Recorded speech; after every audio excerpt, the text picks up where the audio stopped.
भाई बहनों, आप सभी को जय मसीह की। परमेश्वर आपको, आपके परिवार को बहुत आशीष दे। मेरे प्रिय भाई बहनों, आज यदि आप चिंतित हैं, हताश हैं, आपका विश्वास टूटा है, आपके मन में दुख है, आप टूटे मन में आपके कोई उम्मीद नहीं, मेरे प्रिय भाई बहनों, आज परमेश्वर के इन वचनों के द्वारा आप यदि परमेश्वर से प्रार्थना करते हैं, दुआ करते हैं, तो परमेश्वर आज सुबह जब बिस्तर से उठने से पहले आप इन 5 वचनों को जरूर सुने ध्यान से। परमेश्वर आज आपकी परिस्थिति को बदलेगा, परमेश्वर आपके जीवन से हर एक दुख को दूर करेगा। क्योंकि मेरे प्रिय भाई बहनों, आज हम इसी टॉपिक पे बात करेंगे।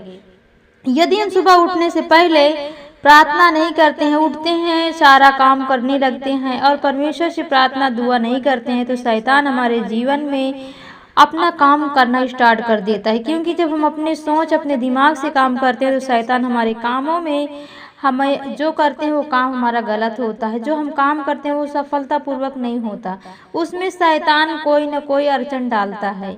वो हमारे विवेक को ऐसे बर्बादी की ओर लेके जाता है। वो हमारे व्यक्तित्व, जो हमारा व्यक्तिगत जीवन है, हमारे बच्चों के द्वारा, हमारे परिवार के द्वारा, वो कोई न कोई हमारे खुशियों में आग लगाना चाहेगा, कोई न कोई हमारे कामों में पाप के द्वारा हमें वो बर्बाद करना चाहेगा। क्यों?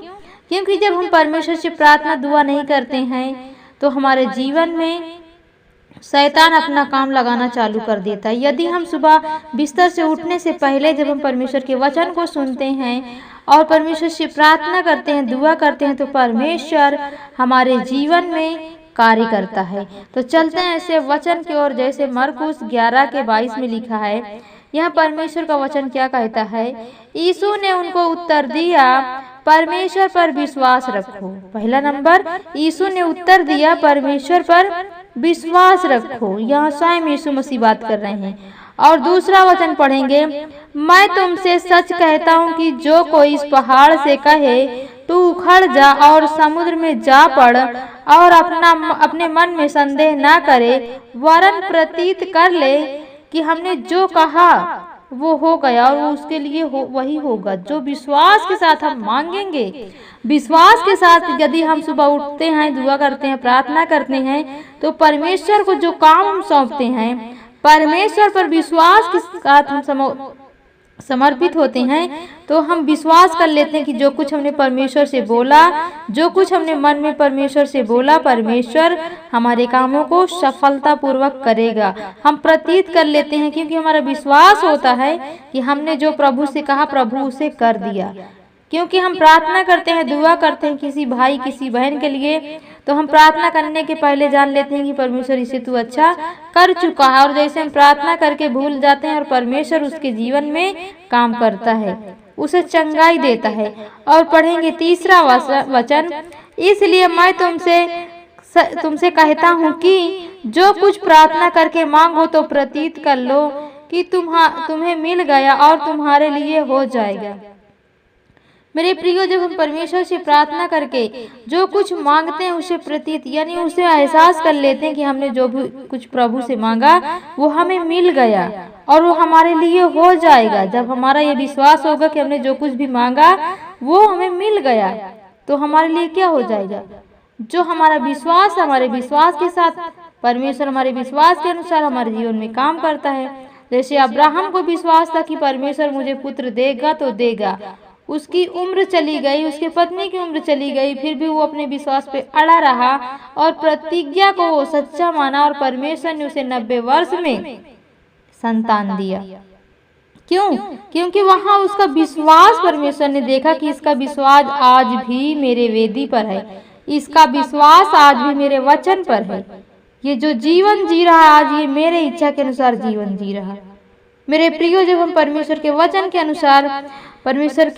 के अनुसार जीवन जीते हैं, परमेश्वर की शिक्षा के अनुसार चलते हैं और प्रतिदिन परमेश्वर से प्रार्थना करते हैं, दुआ करते हैं, बिस्तर से उठने से पहले हम प्रार्थना करते हैं, दुआ करते हैं, तब हम जमीन पे पांव रखते हैं, तब हम अपने काम में शुरुआत करते हैं, तब हम अपने कामों में हाथ लगाते हैं।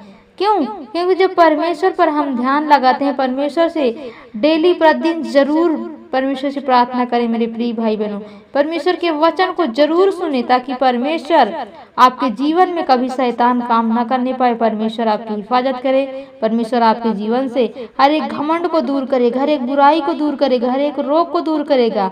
आपके परिवार में कोई पाप नहीं होगा। आपके परिवार में कोई बीमारी में है यदि वो भी चंगा हो जाएगा आपके द्वारा, क्योंकि वो शक्तिशाली प्रार्थना के द्वारा परमेश्वर आपके जीवन में जब आप सुबह शाम प्रतिदिन परमेश्वर को याद करते हैं तो परमेश्वर उस प्रार्थना के द्वारा सारे बंधनों को तोड़ता है।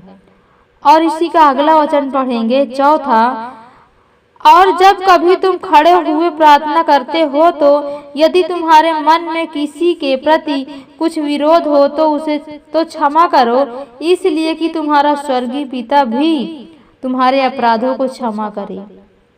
यदि मेरे प्रिय भाई बहनों हम किसी के प्रति हमारे मन में कड़वाहट है या किसी को हम जलते हैं, किसी से बैर करते हैं, तो हमें उसे क्या करना है, उससे माफ करना है, उससे मेल करना है, ताकि परमेश्वर हमारे पापों को, हमारे विरोधियों को जैसे हम क्षमा करते हैं वैसे हमारे पापों को परमेश्वर क्षमा करे। क्योंकि वो स्वर्गीय पिता देखता है कि हम दूसरे से नफरत करते हैं, दूसरे को जलते हैं, दूसरे को नुकसान चाहते हैं, दूसरे को घात करना चाहते हैं, तो क्या परमेश्वर हमें क्षमा करेगा? कभी नहीं क्षमा करेगा। तो हमें पहले अपने अपराधियों को भी क्षमा करना है।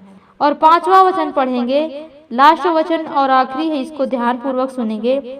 और यदि तुम क्षमा ना करो तो पिता भी जो स्वर्ग में है तुम्हारे अपराधों को क्षमा ना करेगा।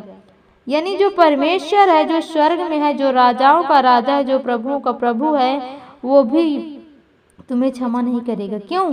क्योंकि जब हम मनुष्य होकर नहीं क्षमा कर सकते तो स्वर्गीय पिता है। हम तो प्रतिदिन हर पल, हर घड़ी, हर सेकंड पाप करते हैं, हम गुनाह करते हैं, क्योंकि हम श्राप से पैदा हुए हैं। तो हमें स्मरण रखना है कि हम किसी से भी पाप ना करें, किसी को जले ना, किसी को सताए ना। परमेश्वर आपको, आपके परिवार को बहुत आशीष दे। आमीन।